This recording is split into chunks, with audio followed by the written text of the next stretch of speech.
Okay, so you want to like cut through all the noise, right? Get right to the core of what's actually going on, and that's what we're doing today. We are diving deep into this YouTube video that's been causing quite a stir.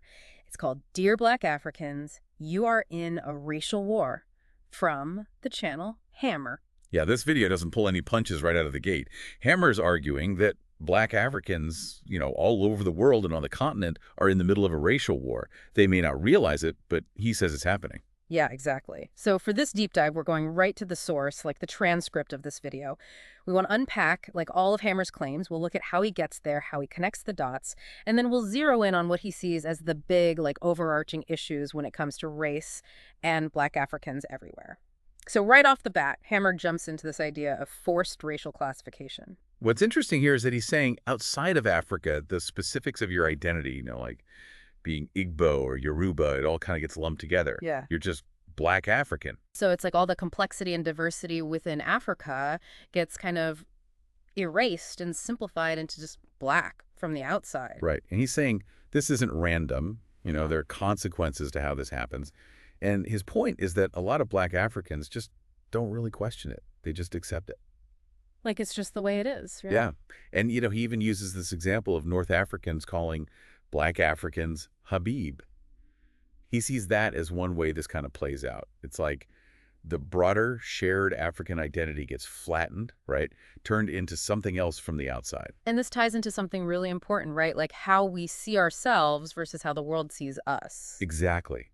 When you zoom out, you see how this kind of simplifying diverse identities into one label, one racial label, can really impact how whole groups of people are treated around the world. It's about power too, isn't it? Like who gets to define who you are? Absolutely. And from there, Hammer digs into this whole dynamic between North Africans and people from sub-Saharan Africa.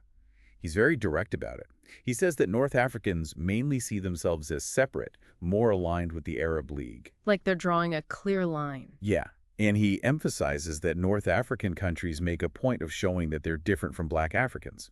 He sees that as a very conscious choice they're making to establish a distinct identity and also, a different set of allies. But then Hammer points out that Black Africans, like, often go out of their way to make North Africans feel included. It's like they try to smooth over the differences, almost overlooking this desire for separation. And that makes you think, right? Like, what's going on beneath the surface in these interactions? You have to wonder about the power dynamics, don't you? Hammer's suggesting that there's this imbalance, like one group is way more invested in this shared identity than the other. Yeah. Yeah. Okay, so then he uses Tunisia as a major example. He talks about the Tunisian president's statements about Black migrants who are coming from sub-Saharan Africa. Hammer sees those comments, about migrants changing the demographics of Tunisia, trying to turn it into a black African nation as this really clear sign of the racial divide and the tension that comes with it. And then there's the president's goal of stopping that migration. And Hammer really goes after the African Union, the AU, for their response. Right. He compares it to how quickly they condemned the coup in Mali. Like night and day. Yeah. He points out that even though the AU did criticize the racist language, Tunisia didn't get suspended or anything. They're still a member. It's like they got a slap on the wrist. Right. And he even brings up that he was on a panel with a guy from Nigeria talking about this. Right. And, just highlighting how people see this differently across the continent.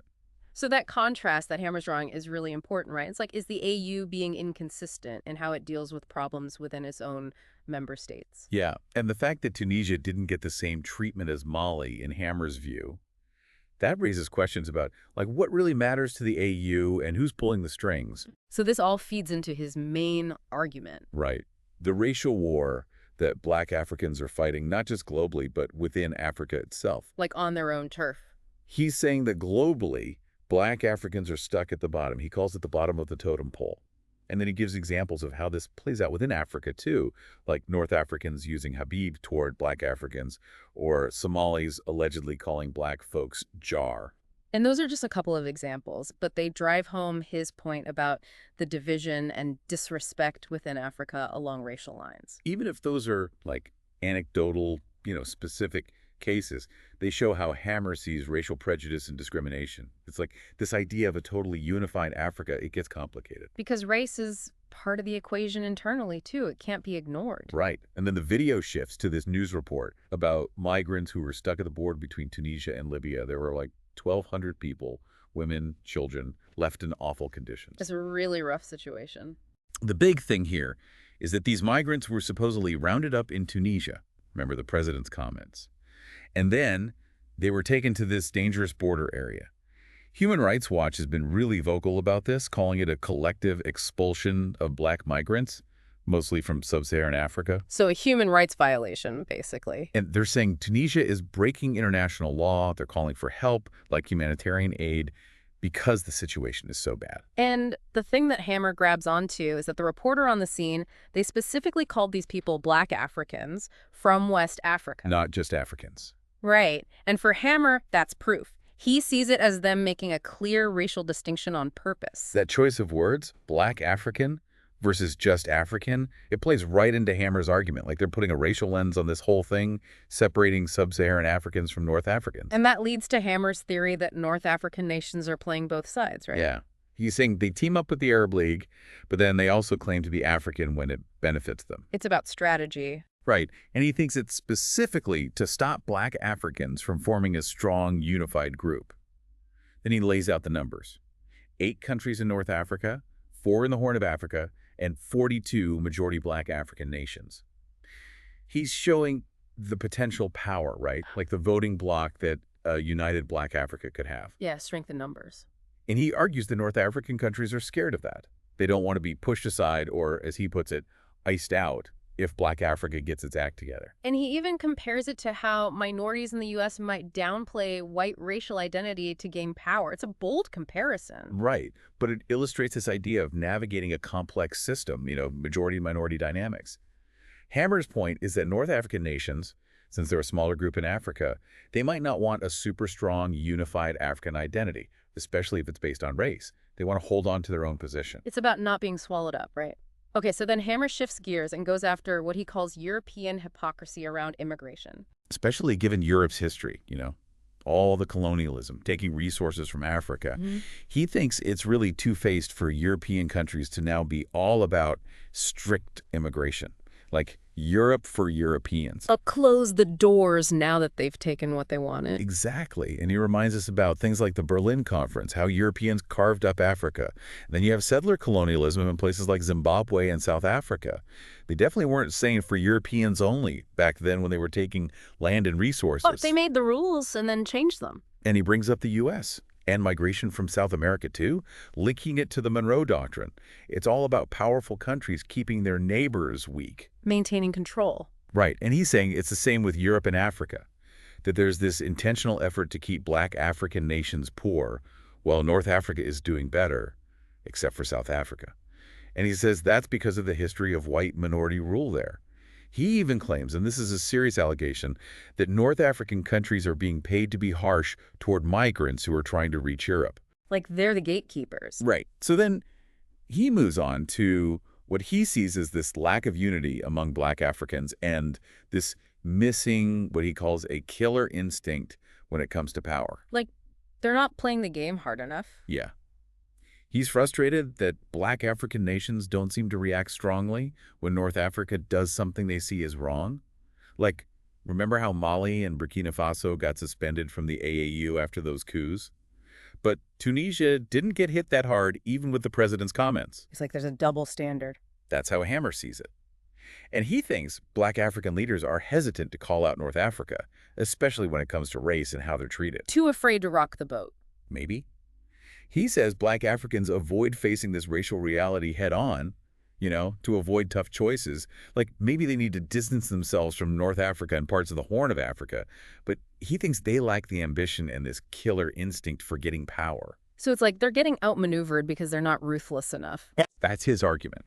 And then he uses this analogy, saying that black South Africans maybe accepted white economic dominance because they didn't think they could handle it themselves. Oh, that's a tough one. It's a stark illustration, right? This idea of not believing in yourself, accepting a lower position. Okay, so this brings us to his comparison of South Africa and Zimbabwe. He has strong feelings about South Africa. He basically says they chose to be ruled by a white minority even after apartheid ended. He's not holding back at all. Nope. He sees what happened in South Africa as the black majority taking political power but leaving the white minority in charge of the economy. Like a trade-off. And then he contrasts that with Zimbabwe, how under Mugabe, they got rid of the white buffer class, even though it caused chaos and bad press. And he claims that Zimbabwe is bouncing back, that their economy might actually do better than South Africa's. Yeah. He even mentions Floyd Mayweather going there recently, like it's a sign of things getting better. Oh. He presents Zimbabwe's land reform, even though it's controversial and messy, as them taking back economic control for the black majority. The recent signs of growth, high-profile visits, he sees it as proof that this long game might be working. And then he brings up an article, I think it was from a British newspaper, saying Nigeria's economy might overtake South Africa's. It adds to his point about who's succeeding and who's falling behind in Africa. It's all about these different trajectories, right? Exactly. And then he gets really serious about South Africa, predicting violence if things don't change. He sees the situation there as a ticking time bomb. So for him, it's not a question of if, but when. That's the sense you get. This potential crisis in South Africa really highlights his overall point. If you don't deal with power and racial dynamics, things will explode. Okay, so finally, Hammer talks about what he sees as a huge opportunity, the African century. All this growth potential for industrialization across the continent. He compares it to Asia after World War II. Like a historical turning point. Yeah. But he's worried that black Africans will miss out, that they're not unified and they don't see this racial war he keeps talking about. And he even makes this dire prediction, saying if they don't step up, it could be the end of the black race, like they'll be subjugated forever. Wow. So the stakes couldn't be higher. That's his view. He believes black Africans are at a crossroads, and how they respond to these challenges will determine their future. He's hoping the younger generation will be more assertive, that maybe they'll push for a new definition of African that puts black indigenous people and the diaspora at the center. Okay, so let's recap. This deep dive into Hammer's video, it's all about this core idea of a racial war, globally and within Africa, that most black Africans don't even recognize. It's a provocative argument for sure. Yeah. He's making strong statements about North Africa, how they act strategically, using Tunisia as his example. Then he critiques Europe's influence, the history of exploitation, and he gives very different views of South Africa and Zimbabwe. It's a lot to unpack. Yeah. And he challenges a lot of common ideas about Pan-African unity. Yeah, he wants black Africans to wake up and fight back against what he sees as a system designed to keep them down. So now it's your turn. Think about everything Hammer's saying. What do you see as the biggest obstacles to black Africans coming together gaining power, both in Africa and worldwide? Is this idea of a global racial war even helpful? Does it help us make sense of things? And if Hammer's right, what can be done to actually address these problems? It's something to really consider. These are complex issues, and the more perspectives you can get on this, the better.